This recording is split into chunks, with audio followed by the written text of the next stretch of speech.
Hai semua, jumpa lagi dengan saya Linda di channel Ayah Masak, Ayah Makan. Hari ini saya bikin selai nanas. Selainya cantik banget. Selain cantik, dia juga bagus banget untuk dipulung-pulung. Dia tidak lembek, karena ini saya masak sampai benar-benar kering dan dari nanas pilihan yang benar-benar sudah tua dan sudah matang. Gimana cara bikinnya? Yuk kita mulai. Kita ke pasar dulu yuk untuk beli nanasnya. Kali ini saya ke pasar Sunter karena di sini nanasnya besar-besar dan bagus-bagus. Di pasar Sunter ini lumayan lengkap. Kalau bawa uang ke sini harus banyak karena banyak banget yang bisa kita beli. Tapi kita cuma perlu nanas saja di sini. Yuk kita pilih nanasnya.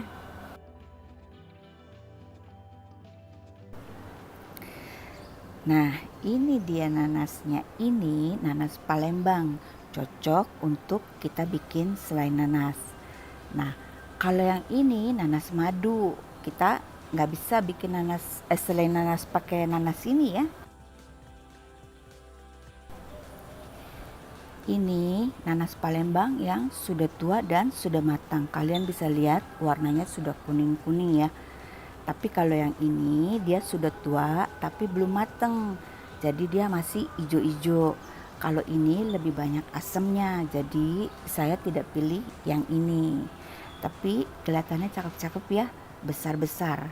Harganya Rp13.000 sudah termasuk dikupas. Ada beberapa orang yang suka dengan nanas yang seperti ini, yang masih hijau karena kalau dibikin selai dia lebih cepat kering. Tapi pilihan saya tetap yang sudah matang. Walaupun perlu agak lama dimasak, tapi dia lebih wangi. Itu menurut saya ya, lebih wangi dan lebih manis. Pada saat beli, kita bisa suruh abangnya untuk potong dan bersihkan. Tuh lihat kerjanya cepet banget kan. Kalau kita kerjain sendiri di rumah perlu waktu yang cukup lama ya. Ini abangnya udah ahli banget, jadi dia sudah bisa potong secara cepat dan bersih. Kita tidak perlu menunggu terlalu lama. Sambil nunggu nanasnya dipotong, kita bisa jalan-jalan atau belanja keperluan yang lainnya. Kalau kalian kebetulan ada di pasar Sunter, beli sama abang ini ya, abangnya baik banget. Saya belinya cuma 4, tapi dikasih 5. Jadi saya dapat bonus 1 buah nanas. Sekarang waktunya kita parut nanas. Kalian bisa parut di tukang kelapa, tetapi saya tidak sarankan karena kalau kalian parut di tukang kelapa, nanti hasilnya terlalu halus gitu. Kalau kalian parut seperti ini tradisional, dia nanti masih ada serat-seratnya.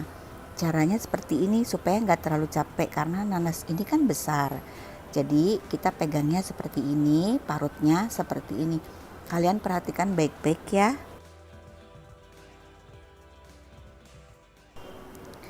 Kita akan parut seperti ini, kita balik ya, kita parut lagi. Jadi kita bentuk nanasnya ini menjadi segi 4. Cara ini menurut saya lebih gampang, nggak bikin kita capek, dan kita gampang pegang nanasnya.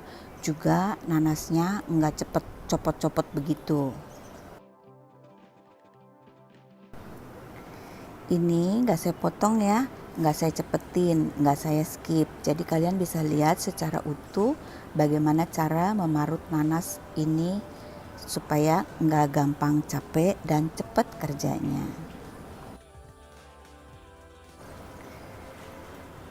Nanas ini akan kita pakai semuanya ya, bonggol-bonggolnya juga. Jadi kita parut secara pelan-pelan supaya hasil nanasnya jadi bagus dan rata. Kalau ada yang putus-putus, copot-copot, ini bisa kita parut seperti ini. Jadi tangan kita nggak keparut ya. Dan ini karena nanasnya sudah tua, jadi walaupun saya nggak pakai sarung tangan, dia nggak gatel.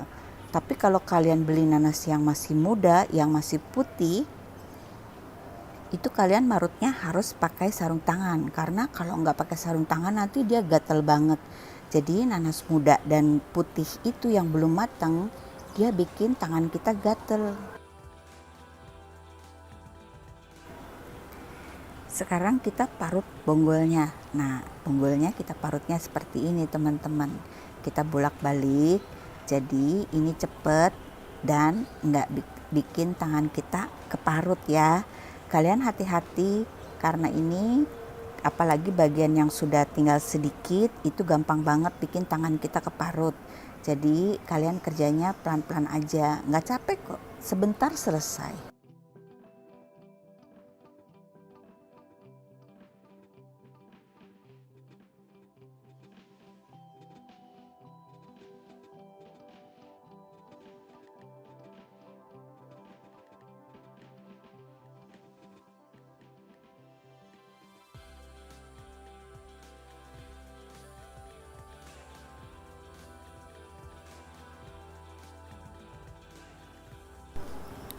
Untuk nanas sebesar ini menurut saya 4 sudah cukup.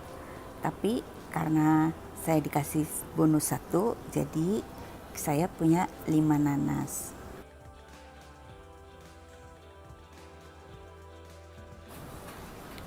Ini udah selesai marutnya, kita bersihin nanas yang menempel di papan ini dengan cara seperti ini ya teman-teman. Sayang ini kalau ditinggalin, dan lagi juga bikin kotor tempat cuci piring kita. Jadi kita bersihinnya dengan cara seperti ini.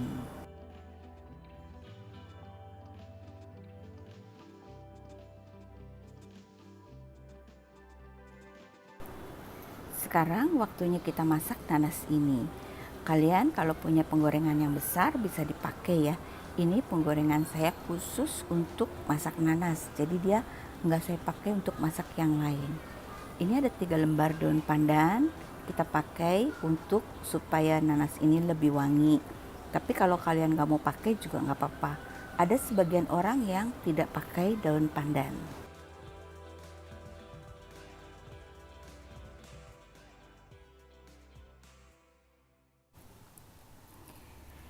Ini akan kita masak di api besar ya.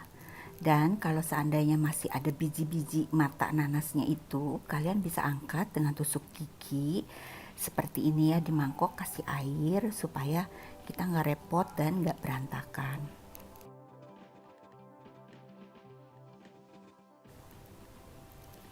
Ini akan kita masak cukup lama ya di api besar sampai dia benar-benar kering.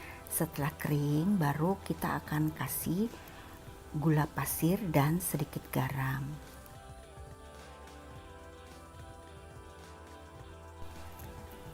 Proses dari awal hingga akhir kurang lebih 1 jam. Nah, untuk mengeringkan nanas ini dari dia pertama sampai dia kering untuk masukin gulanya itu kira-kira 40 menit. Nah, kira-kira 40 menit, 45 menit tuh seperti ini. Kalau sudah kering seperti ini, kalian tambahkan gula pasir 250 gram atau sesuai selera kalian. Masih bisa lebih manis kalau kalian suka manis, dan sedikit garam. Garamnya cukup 1/4 sendok teh aja.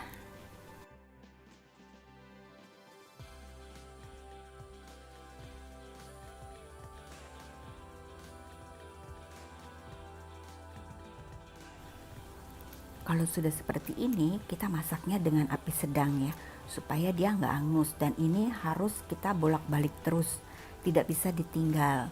Ya lumayan capek, kalau kalian capek, kalian siapkan bangku. Jadi kita aduk sebentar, duduk sebentar, aduk sebentar, duduk sebentar.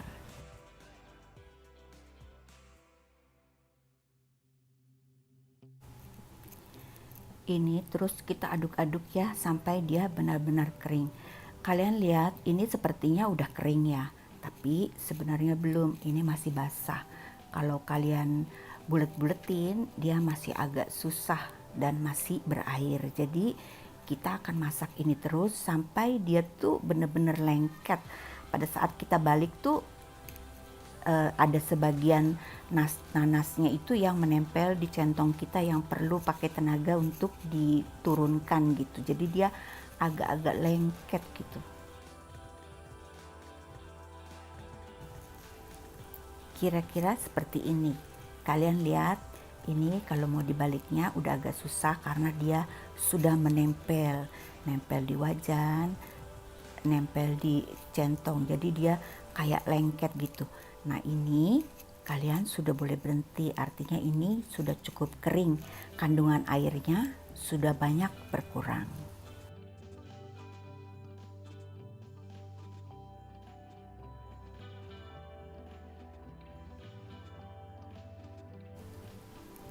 Seperti ini sudah cukup ya.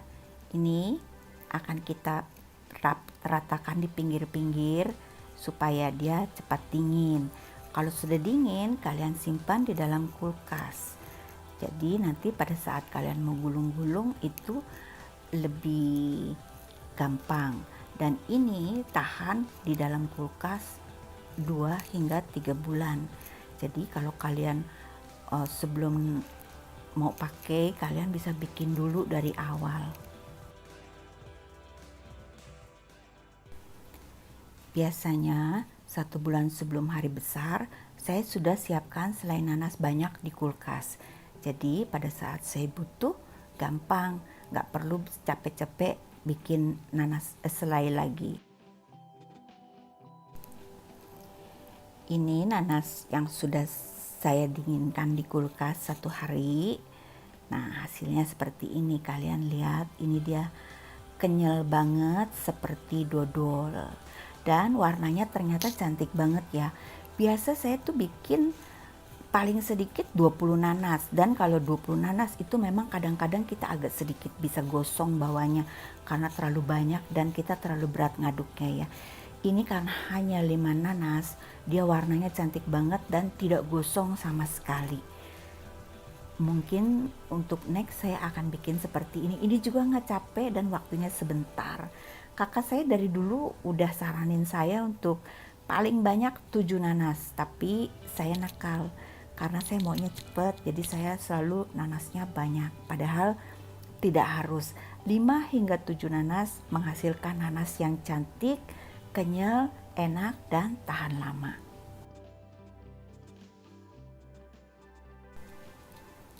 Ini dia hasilnya. Gimana menurut kalian? Cantik banget kan?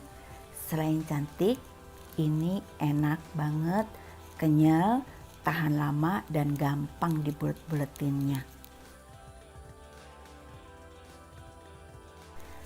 Akhir kata, terima kasih untuk kalian yang sudah nonton hingga selesai. Terima kasih untuk yang sudah subscribe. Jangan lupa di-share, like, dan komen. Dan untuk kalian yang baru bergabung, selamat datang di channel saya. Selamat datang.